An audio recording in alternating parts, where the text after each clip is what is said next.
Hey YouTube, today I have a review for you of the Sword Valmet 445 EXL Harvester, and this is a very nice model. It's in 1/50th scale, and you can purchase it for $80 from diecastmodels.co. So included with this model are a small pick tool and a DVD which shows you the real machine. It also shows you other products, and there's a small spec book. You can kind of see it sticking out from the top, and it's a very informative spec book. I like it a lot. So we're going to kick this review off by having a look at the head. It's the 385 cutting head. And the cutting head is a very sinister looking piece. So first off, you have your top saw. I believe that is so you can go cut things to length. Like, so you can go cut your branches, like the trees, to length, because the mills have certain size specifications, and then that, as you saw, it moves.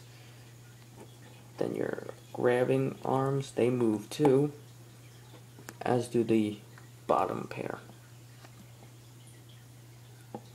And you also have the wheels on here, which will strip the tree of any twigs, and they roll. You have your bottom saw, which actually cuts down the tree. And something I recently noticed about this model is that the head tilts like this. So now the reason why it does this, why the head tilts, is so that's how you position it when you're processing a log. So like the log would go in like that. It would go like that, so the head wouldn't be vertical, it would be horizontal. Then you also do have some excellent hydraulic detail on the going to the head. And you also have a small little warning label down there. So now we're gonna go move on to the boom. Now the boom, it says keep clear 250 feet minimum. Here's your max height. It goes up extremely far. Then the stick also goes down, but the stick doesn't really hold any weight, unfortunately, because if you see me put it up, it goes down very slowly. That's not just me moving my camera. It just does that because the head is very heavy. It's made entirely out of metal, except for the saws and the grab arms. You do have some excellent hydraulic detail going to the stick, and there's some running up the boom, and then there's some running on the other side that goes into that black box. Now your stick also extends on here. It has a very nice extension. Let's go put this up and then I'll show you.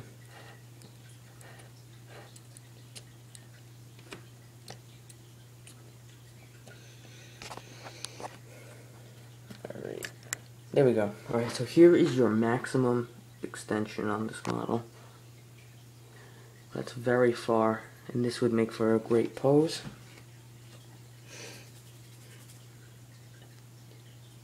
Go put that back, and then I will move on to the cab. There we go. The cab is a very nicely detailed part of this model. It's amazingly detailed. So up here you have your the 445 EXL, the Valmet logo, and then the 445 EXL again. You do have some vents and stuff, and there's a light there, and you also have your falling object guards. And then in front of the cab you have 4 lights. Then the other side of the cab is pretty much identical in terms of labeling, but you do have a huge side window there. And there's also some very small warning labels. Yeah, it kind of tilts back, so like it tilts back, so then it likes to swing back. So, right, so I'll show you the interior of the cab if I can actually get the door open out this thing. There we go. So then you also have, so in the cab you have some small warning labels, and then you got your joysticks, some small foot pedals. Then you also have a, in the seat, it says Just Forest on it. Now this cab is definitely a very high visibility cab because you have your door window, the right side window, the massive front and left side windows, and last but not least, the rear window. Oh yeah, and then your little sunroof thing. Right, so now moving on to the back, this does have some very nice engine detail, and this actually just shows the like the hydraulic lines going to and from the cab, like all your lines and stuff. Then you've got some lights up there. You have this little thing that looks like a fire extinguisher. I'm not sure if that's what it is, or if it's something else. It's probably something else. Now, again, it says 250 feet. Keep clear 250 feet minimum. Your 445 EXL. And then, once you pop open this door, you will see the amazingly detailed engine. But unfortunately on this model, the doors and like all the vents, they're not etched through, which is a little unsword-like, if you will. But they do a very good job of making you think it's etched through. Come on. Yeah, this thing's been very fiddly lately with the doors and stuff. Alright, there we go. Excuse my thumb and being in the way, by the way. So then here's your engine.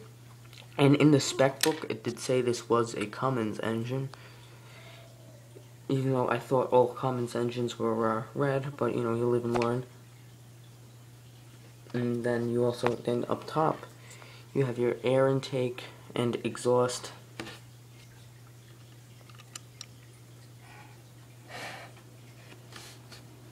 Then you have some top detail too. I'm not sure what that thing is. I'm not sure if that's the air intake or something in there is. But, whatever. So now I'm going to go show you like the front part of the engine. Because this piece does open up. And it's very difficult to do with one hand. It's times like this that make me miss my tripod.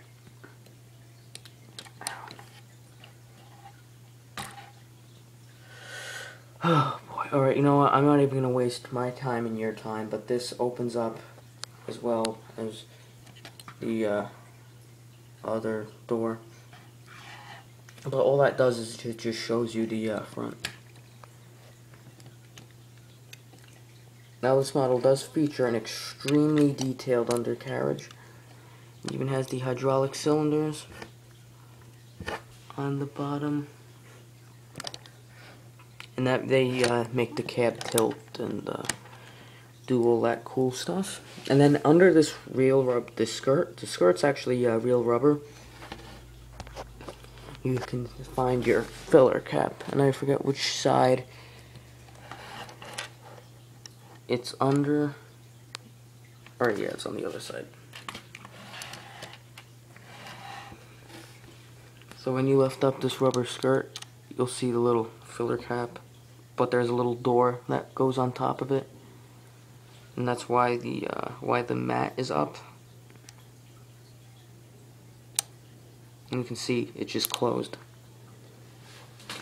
Now the tracks are very nice on this model, and they do roll very nicely.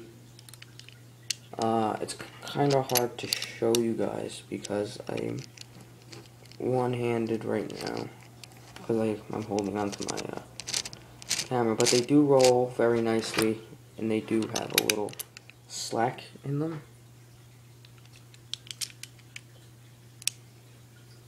Yeah, let's see if I can show you here. They roll extremely smoothly, and something I actually forgot to mention was the front radiator, like the detail on that.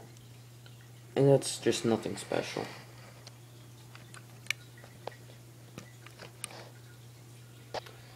So there's the grill. It's got an emblem of some kind on there. Then you got your radiator, and then just some lights up in front of that. So I hope you enjoyed this review and found it helpful. If you have any questions at all, please feel free to leave them in the comments section, and I'll get back to you as soon as I can. Please comment, rate, and subscribe.